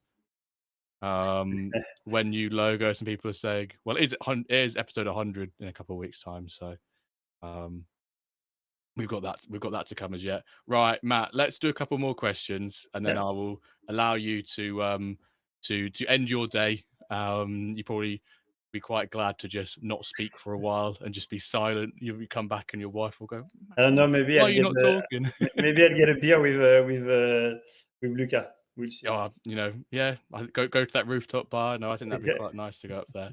Right, what have we got here? I think this one know the answer to. Now there's new clubs, the Flint division, and more clubs within the pyramid. You're gonna have an extra IMFF Cup type, or will it still be aspirant being the lowest, or will there be a new name you have to figure out for the cup?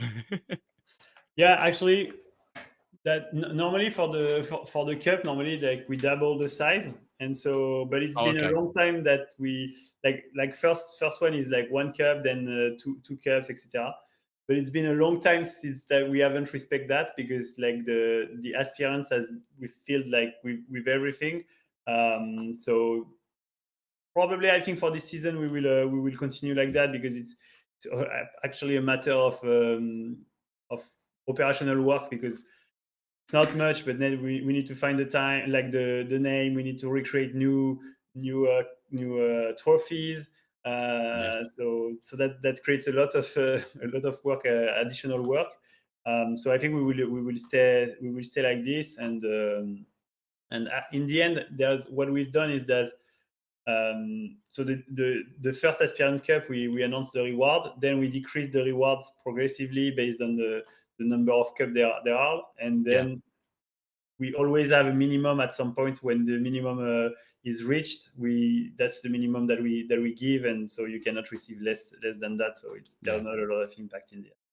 Okay, perfect, perfect, perfect. What have we got here? Josh, another question from Josh, a bit of a more serious one rather than can we impose ourselves onto these players. Do you have any plans around tactical familiarity, specifically around people changing formation every game? Mm, yeah, I remember that it was something that probably in the white paper, or it's written somewhere, or at least we had that in mind, to have like a maybe like a formation familiarity, where the more you play with the formation, the better it is. I mean, the more familiar you get, and so you can be more performing. Um, Now that I see the feedback of the users, etc., I'm not sure about this feature, because I think it's also it would give less. I think it can also reduce the gameplay, because you could just say, okay, I just want to, now that I have maximized my familiarity with this formation, I don't want to change, and so that would make you do less. That would be like a bit easier to be kind of lazy, like, because you think, okay, I have this boost, so I don't want to lose it. So I'm not sure that's something that we want to do anymore, because yeah, I'm not sure it really uh, it really creates a gameplay dynamic that is interesting. Okay, that's fair enough. I'd probably sit on the fence with that one. I think it'd be quite nice to have tactical familiarity, but I completely see where if someone just runs a formation and setup and just never Yeah, changes it, then I guess it would depends on what the user's expectations are and how they want to play it. But yeah. No, but um, it's always hard, because there are so many possibilities, and it's also I'm always trying on the. I think, yeah, like for me, I like the concept, for example, and I think that it also probably mimics a bit more real life, etc. So I like it, but I think in terms of gameplay, and I'm not a user, so maybe I'm wrong, but from what I see, what I can understand from the behavior of the user, I think that could create some kind of frustration that we don't really want to create. So yeah, that's how I see it. yeah, that's fair enough. That's fair enough. I like this one from Iceman69. Is there an option planned where we can see how much MFL a player earned for his whole career, or when he's in your agency, for example? I imagine, I'm not a Mm. tech whiz and don't know your infrastructure, obviously, but I imagine that's something I feel like Yax would say, "Yeah, we can do that." That's what something he'd say. Yeah. Yeah, it's easy.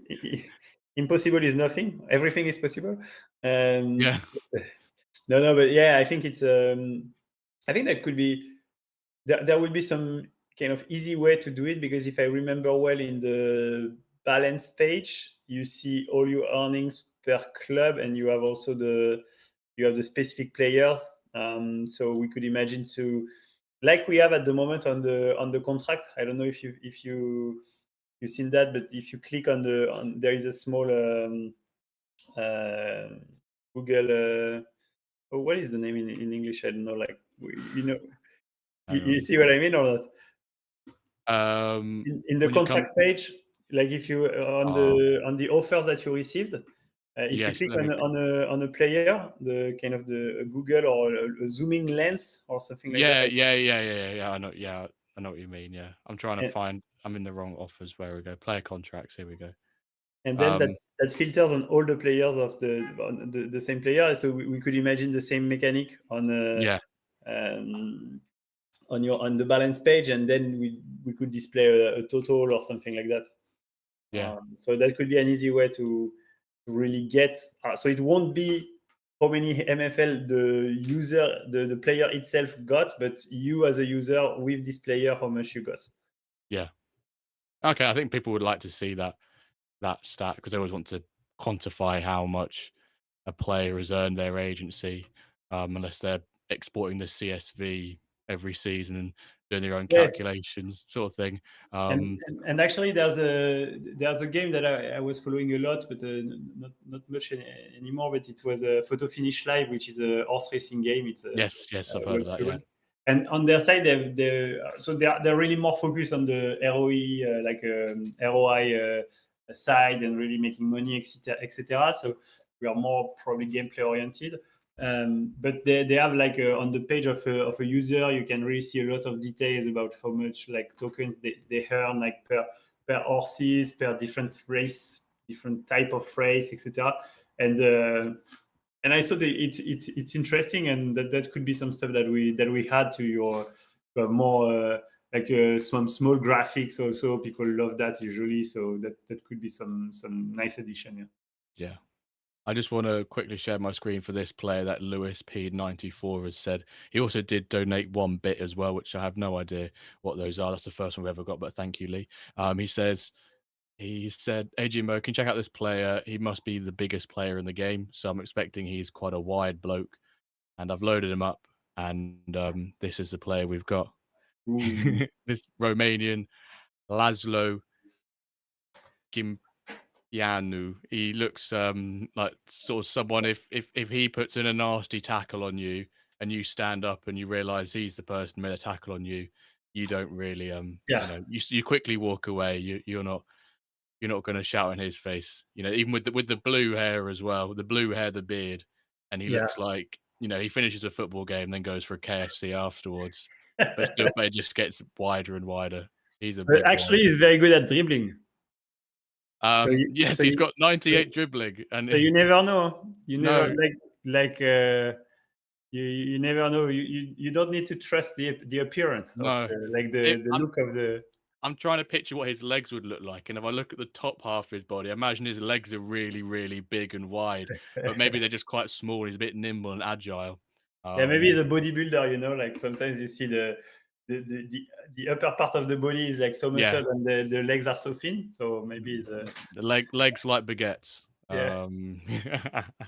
Right. I am conscious of time, Matt. We can ask a few more questions if you're happy with that. Maybe Yeah. we could do a few quick ones. We could, Yeah, you don't have to give such concise answers to. Kev, thank you for the 65 bits. I genuinely have no clue what that means. But thank you. Whilst you watch a GIF of, I think that's Insigne bending one into the top corner whilst he was at Napoli. Right. Um, a quick question: why did you remove the goalkeeper gloves for the cards?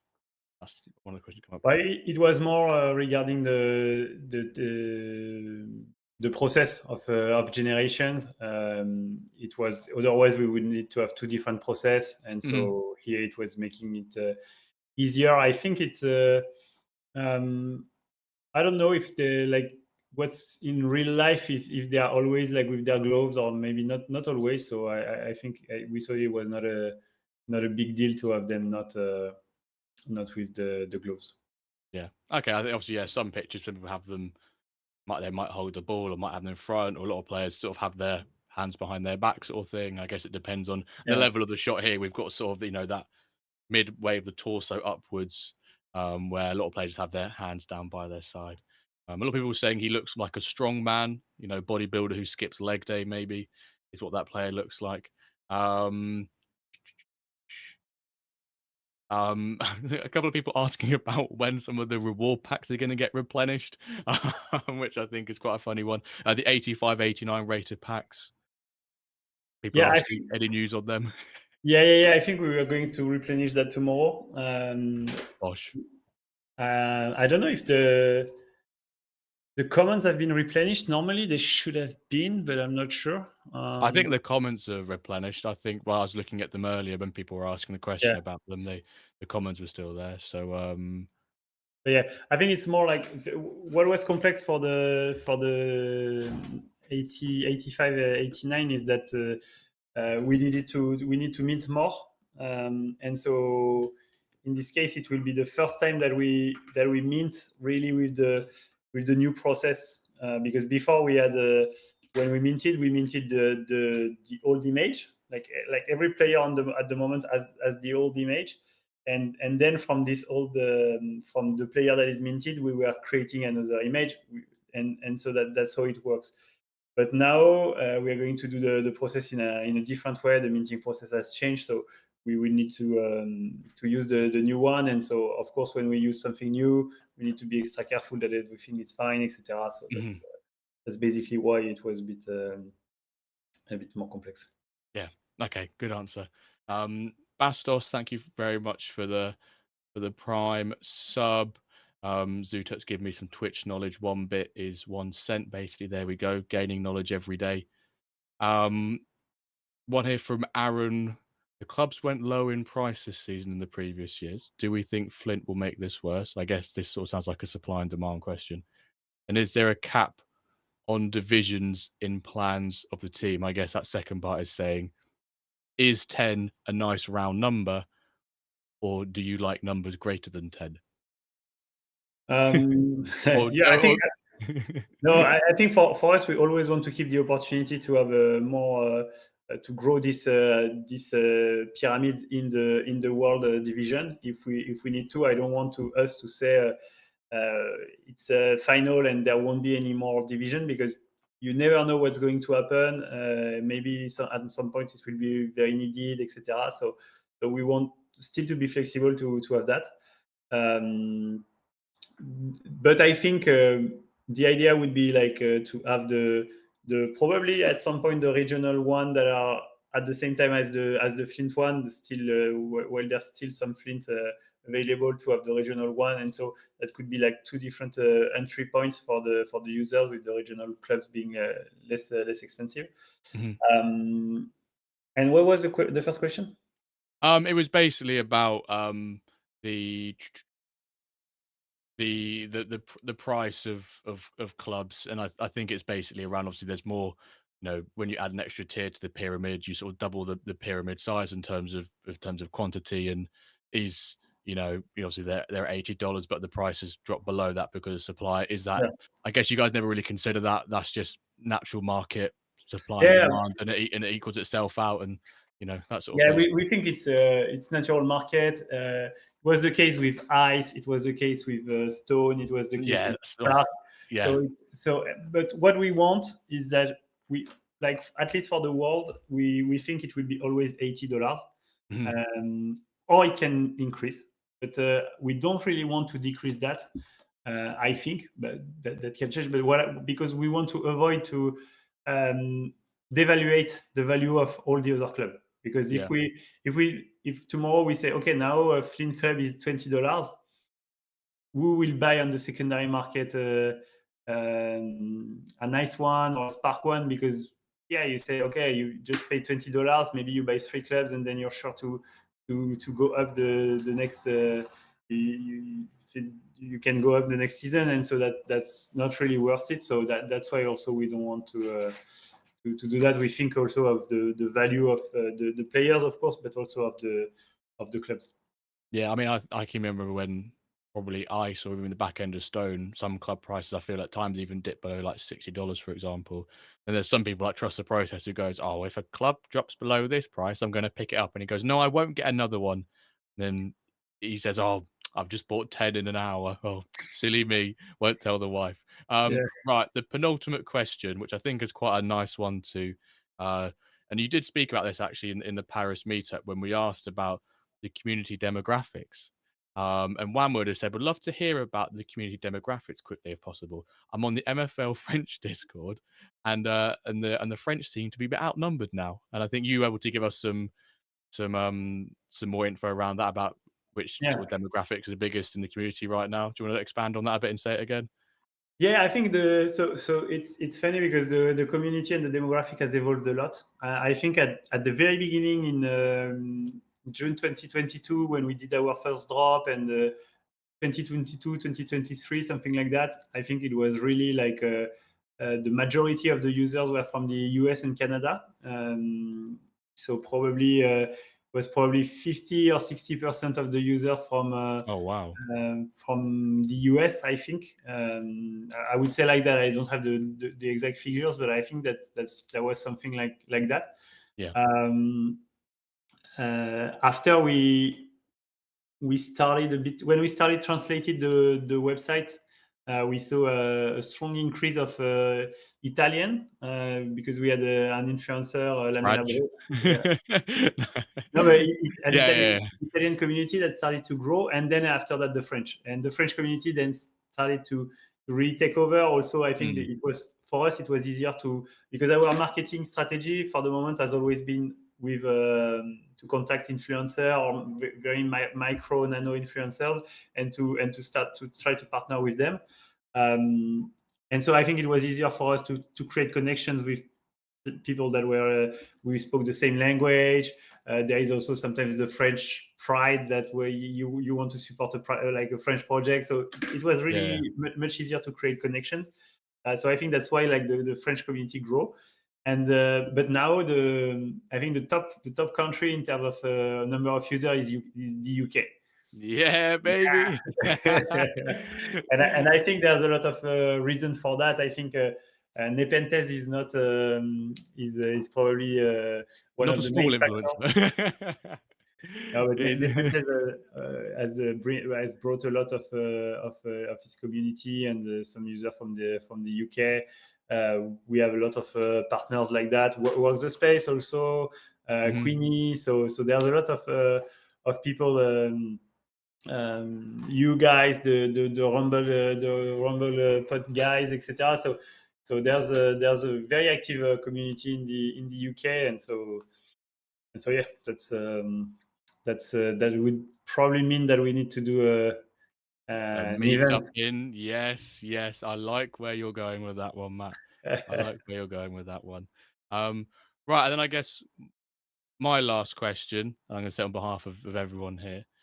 Um, Whenever we have someone on the team, and we always like to ask, is there any sort of like, exclusive stuff, any sort of like teasers, hints, that sort of piece, or is there anything apart from all the exciting stuff that you've announced over the last couple of weeks and especially this week? Can you give us any more? Is there anything more? Even more Any is more? hard. Even more? We want more. No, to be honest, I think we revealed a lot of stuff. So I'm trying to think what could be exciting, but uh, You could say everything. I guess that's the easy answer. Everything. We all get excited by everything. no, no. No, I think honestly I've shared a lot of stuff. I think one stuff exciting is like what I talked about 3D is like not something that is close, but that we probably are considering that we are starting to grow inside of our mind. Probably also it's the same for the mobile app potentially. Oh yeah, I've been asked that quite a lot over the last couple of days about if potential for a mobile Yeah. app. Yeah. So that's also something a bit longer term, but um, that's yeah, that's something that could be interesting. And so no, I think Yeah, maybe what can be interesting is that in terms of marketing, we really want to ramp up a bit our marketing efforts. It's like so don't expect Sora style marketing where we partner with Mbappe or with Yeah. Messi, even if we would like to, but we don't have the same marketing budget. But yeah, I think that's something that we want to focus. That's why we hired Aviv a few months ago. He was focused a lot on the organization of the event. With myself, with Luca, etc. Um, but now we want to start a bit. So um, we have some actions that we want to start. That would probably be we've already started like contacting more influencers and more content creators to get them on MFL and try to build some partnerships. Mhm. And also we want to start probably we start for season 8 or a bit later, but try to start a bit some paid marketing, some paid acquisition, and probably on Facebook, on Twitter, on X, etc. So that's also a new step for us, and to with the aim to grow even faster. We had a huge growth on for the first semester of 2025, and we want to continue and amplify that. Use the growth also to bring even more growth. So that's yeah, that's the stuff I think can be exciting. And but just like a disclaimer, like don't expect that, because that's always sometimes the thing with Web3. We see, okay, they're going to do a lot of marketing, and so the value Yeah. will explode. I don't want people to think like that. It's just we're still going to grow. We want to grow, but that's not we are not Yeah, going to you're have gonna you're gonna do it how you've done it for the last 3 years. You're gonna do it within your means, be very disciplined about it, and do it in a very pragmatic way. yeah. And we That's think yeah, not outlandish. You're not trying to, you know, shoot for Mbappe or so. I know, but use it as an example. But you do it within your means, and you're sensible with it. Yeah, and we think it's also that's how we operated since day one, and I think that's also allowed us to really create like some super strong foundation, a super good community with good yeah, I think the foundation are super good, and now that we have all these foundations, I think that's what we want. We want to scale a bit more, like accelerate on user acquisition, and this very strong foundation will help us for that. But we want to keep this approach and keep yeah, getting new users that are quality users in the in, Mm. in the in the project. Oh, very exciting stuff. So sort of short term, it's sort of like prioritizing some sort of like the website and the rebranding and UI stuff while still doing what you're doing with like the engine and the gameplay. Obviously, Quinton, it's great to meet him at the Yeah, event. And gave him his big thanks for all his hard work he does. As a man on yeah, the he's engine, he does an spending a incredible lot work. of time on that, and he doesn't have an easy role, because like he's No, taking all the comments on the engine, and sometimes it's a I don't, that's what I said to the event, and I will restate it here. It's like, please guys, be nice with Quentin, because it's I don't think people imagine, and even for us sometimes it's like it can be a of course it's normal, like when you guys have comments, when we stuff we can improve, we want to hear them. But it can be also it has an impact on us sometimes when yeah. when depending on how it's said, etc. But and so Quentin is taking all this feedback like that, and so E sometimes Everyone's human at the end of the day, so I think people just need to, yeah, I think we're for the most yeah. part we're all good. And Zuto said especially when Palmer's there, you got to watch out. You got to tell them to watch themselves around Palmer, especially Yax. But right, I think we'll end it there. I just want to say a big thank you to all of you who've tuned in and asked questions. I know there's a couple of questions we couldn't get round to answering. Matt has done back to back AMAs, one with the French community and now on here with WenDirk. So Matt, a massive thank you for coming on. It's really great having yourself come on, especially being part of the team and sort of talk to us a bit about your vision, why you made some of the changes you did, and just really answer some of the community's questions in person and a voice. Really, thank you. No, but thank you for having me, and it's good to do that. And as I said, it's really something that I want to do more. I think before we were doing the AMA in a more like a vocal way, and I think it's nicer to have a be face to face. To it's easier or expressing stuff, etc. So yeah, that's definitely something that we can redo in the future if that's something you'd like. Of course, of course. We'll happily have yourself and whoever. I mean, if Luca's still there, come back on, Luca. We'll have all the team, or maybe we'll have to do one with all of you on. But that's for the future. Some quick reminders and always housekeeping towards the end. Thank you to all of you who have followed, subscribed, cheered with bits for the first time. Thank you very much. Merci for those French viewers who also are in here as well. If you've not signed up to the WenDirk Cups, go into the Discord and do that now. Although I'm partially thinking they may already be full, but hopefully they're not. If we've managed to get 640 people involved in 3 hours, then I'm a very, very happy man. So look forward to them starting up at the weekend. Fingers crossed the match conditions work. You know, we'll say that one there. Luca's probably grinning if he's behind there. Right. We will we're going to play the Champions League music, as always. And when the Champions League music ends, so will the stream. Unfortunately, Matt, you do not hear the Champions League music through your side. So, which you know, probably, I never asked about PSG in the Club World Cup, but we'll probably keep that for another day. And you don't want to answer the questions on that. But you'd like to hear the Champions League music Champions because of League is fine. yeah, that one's fine. Just not the Club World Cup. Just not that trophy and Donald Trump giving it to the players. So, right, Champions League music. Thank you all for tuning in, and we'll see you whenever we see you next on stream or on the podcast. Thank you. And now Matt has to sit here awkwardly for 40 seconds. Yeah, I don't know what's happening.